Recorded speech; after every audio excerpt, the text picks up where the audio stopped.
Maintenant, on passe la troisième paragraphe. Donc, conducteur et isolant. غادي نتعرفوا على الموصلات والعوازل. إذا شكون هما المواد اللي كتسمح بمرور التيار الكهربائي، وشكون هما علاش المواد اللي كتكون عازلة، يعني ما كتسمحش بمرور التيار الكهربائي. Expérience. Plaçons des objets de différents matériaux entre les points A et B du circuit suivant. إذا غادي نقومو بهاد التجربة التالية. عندنا تجربة عندنا فيها عندنا فيها une pile، عندنا interrupteur، عندنا une lampe. إذا هنا خصنا خص سميتو يكون مغلق، غلق الدار، خصنا نغلقو الدارة الكهربائية ضروري. هذا خص يكون فيرمي، انتريبتور فيرمي. إذا هنا اونتخ أ إي بي اش غنديرو؟ هادي لا شيماتيزاسيون ديال السيركوي. غير هذا راه كاين خطأ، هذا خص يكون فيرمي، هذا خص يكون نازل. يلا دوكيمون 1 باج 78. Voilà. Je complète le tableau suivant par conducteur ou isolant. Voilà. Les corps. أشنو هما لي كور؟ عندنا بيشير، وغادي نشوفو لا ماتيغ منين مصنوع منها، وغنشوفو إلا حطيناه اونتخ أ إي بي واش غادي تشعل البولا ولا مغاديش تشعل. ثم غادي نحكمو واش كونديكتور ولا ايزولون. إلا شعلات البولا راه هذا غيكون هاد الجسم اللي حطيتو اونتخ أ إي بي غيكون كونديكتور، يعني موصل للتيار الكهربائي. إلا ما شعلش دونك غيكون عازل كهربائي. يلا نشوف معايا. لهنا بالنسبة إلا حطينا ان بيشير باش اونتخ أ إي بي، غادي تلاحظوا بلي لا كونديسيون دو لا لومب نون، إذا ما شعلاتش دونك هذا غادي يكون سي ان ايزولون. إذا هذا غيكون ايزولون. بالنسبة لو فيغ، مادة الزجاج فهي مادة عازلة، مكتسمحش بمرور التيار الكهربائي. إلا حطينا الزجاج هنا ما غاديش يشعل المصباح. نشوفو بالنسبة لاسيست. دا مصنوع من بوتيغي، حتى هو ما كيشعلش، المصباح ما كيضيئش. لا كونديسيون دو لا لومب نون، ما خداماش. دونك هذا يكون إلا حطينا اونتخ أ إي بي دونك غادي يكون ان ايزولون. بالنسبة للباك، إذن هادي هاد الباك هذا مصنوع من لوغ اللي هو الذهب. إذن إلا حطيناه اونتخ أ إي بي غادي نلاحظو أن المصباح يضيء، لا كونديسيون دو لا لومب. هنا التوهج ديال المصباح كاين، دونك هذا غيكون كونديكتور. بالنسبة للوغ إذن كونديكتور. بالنسبة للغرافيت، إذن داك الجزء الرمادي ديال قلم الرصاص اللي كيكتب، هذاك الجزء إلا حطيناه اونتخ أ إي بي غادي نشوفو لا كونديسيون دو لا لومب غتكون وي، يعني غادي تشعل، غيشعل المصباح. وبالتالي الغرافيت سي ان كونديكتور اوسي، غيكون كونديكتور. بالنسبة للبوا، الخشب ديال الكريون، عندنا ان كريون. إذا غادي ناخدو الجزء الخشبي ديال الكريون. اش غنديرو؟ غادي نحطوه اونتخ أ إي بي، غادي نولومي اونتخ أ إي بي. دونك غادي نلاحظو المصباح غيوقع ليه، لا كونديسيون دو لا لومب نون، إذا ما غاديش يشعل المصباح. بالتالي لو بوا إيتان ايزولون. بالنسبة لو كويفر، فيل دو كويفر، إذا سلك النحاس. إذا سلك ديال النحاس لا كونديسيون دو لا لومب عندنا وي، إذا غادي يشعل المصباح. بالتالي غادي يكون هذا ان كونديكتور، غيكون موصل. بالنسبة للبوشون اون بلاستيك، إذا هنا نون، لا كونديسيون دو لا لومب نون، دونك غادي نحكمو عليه بلي سي ان ايزولون. بالنسبة للكلو، مسمار ديال الفيغ، ديال الحديد، مسمار ديال الحديد، لا كونديسيون دو لا لومب وي، دونك غادي نحكمو بلي هذا سي ان كونديكتور.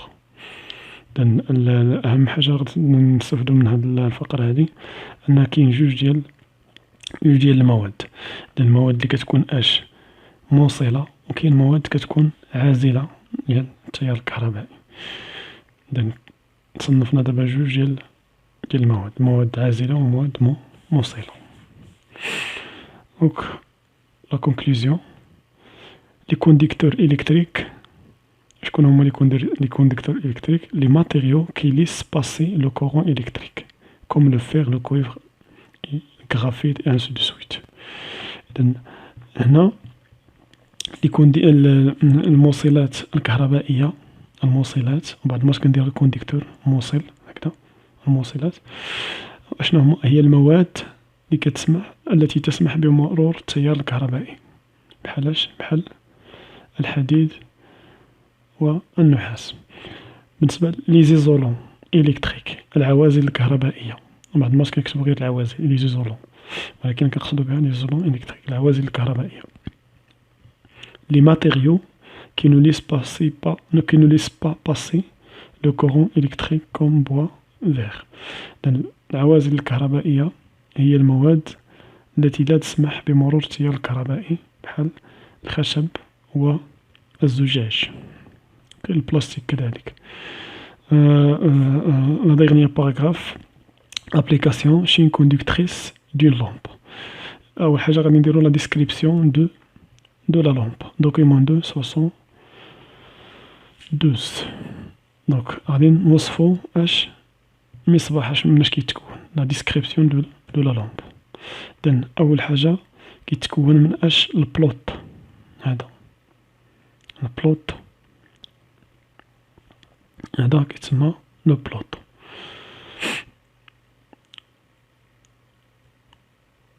وكاين كذلك هاد الجزء هذا كيتسمى لو فيغ نوار، هذا كيتسمى لو فيغ نوار، الزجاج الأسود. عندنا كذلك سيبور، هادي الدعامة هادي، سيبور. عندنا فيلامون، سليك، هنا كيتكون من السليك، هنايا كيكون سليك اللي هو كيكون من فلزي. وكي عندنا هاد الزاج هذا اللي داير كيتسمى لومبول، كيتسمى لومبول اللي هو حبابة بالعربية، حبابة. وعندنا كيتكون كذلك من اون تيج، من ساق، هاد الساق كتكون ضروري فلزية، في ساق فلزية، تيج ميطاليك. وآخر حاجة كيتكون منها هي الكيلوط، إذن هاد الجزء هذا كيتسمى كيلوط. هذا بالنسبة لا ديسكريبسيون دو لا لامب. دابا on passe la chaîne conductrice de la lampe. إذن السلسلة الموصلة للمصباح. Document 2 page 78 sigma. Dans document 2, la chaîne conductrice de la lampe. Je complète par ce qui convient des termes suivants pour que la lampe brille. أنا سأتمم بالمصطلحات المناسبة باش تكون المصباح يضيء.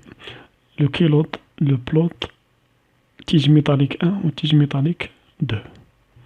يلا غادي نبداو بالجينيراتور. الجينيراتور هو الأول، إذن خص يكون اون كونتاكت مع أول حاجة غيكون اون كونتاكت معاه هو البلوط، داك الجزء السفلي، ثم الجزء السفلي البلوط غيكون مرتبط بلا تيج ميطاليك 1، تيج ميطاليك 1، ثم غيدوز للفيلامون داك السليك، ومن السليك غيرجع للتيج ميطاليك 2، ثم غيوصل الكيلوط. الكيلوط خصو يكون مرتبط كذلك مع الجينيراتور. إذن هادو هما la chaîne conductrice de la lampe. Pour qu'une lampe s'allume, il faut que le courant passe par la chaîne conductrice suivante: le plot, la tige métallique, filament, tige métallique 2 et le كيلوط. إذن هادو هما هادي كتسمى السلسلة الموصلة الموصلة في المصباح. إذن لكي يضيء المصباح يجب أن يمر التيار الكهربائي عبر السلسلة الموصلة التالية: بلوت، تيج، فيلامون، تيج، كيلوط. Les isolants séparant le plot et les isolants séparent لو بلوت اي لو كيلوت.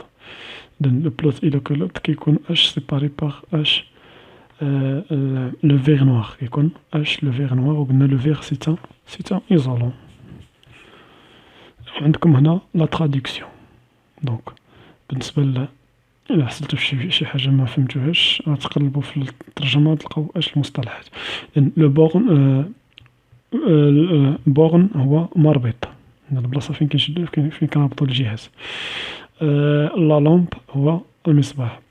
لو موتور محرك، لانتيغيبتور قاطع التيار، فيل دو كونيكسيون أسلاك الربط، ديبول ثنائي قطب، إليمون عنصر. تشوفو هاد الإليمون هذا راه معطيتكمش المصطلح ديالها في البداية ديال الفيديو الأول. إذن هذا إليمون كنقصد بها عنصر. أمبول هي حبابة، فيلامون سليك، هنا تيج ميتاليك ساق معدنية. هنا تمثيل هي ريبريزونطاسيون، ريبريزونطاسيون ولا شيماتيزاسيون هي تمثيل. ريسيبتور هو مستقبل، بيل عمود، باتري هي بطارية، جينيراتور مولد، رمز اصطلاحي سيمبول نورماليزي، بعض الناس كيكتبو كونفونسيونيل، سيمبول كونفونسيونيل. قطب، بول هو قطب، كيلوت هو بالعربية الفصحى قاعرة، وبالنسبة للبلوت باللغة العربية فهو اش العقب، ولا شي كونديكتريس هي السلسلة الموصلة. نتمنى أنكم تكونوا فهمتوا هاد الفيديوهات بجوج، واللي ما فهم شي حاجة راه يخلي لي الأسئلة ديالو.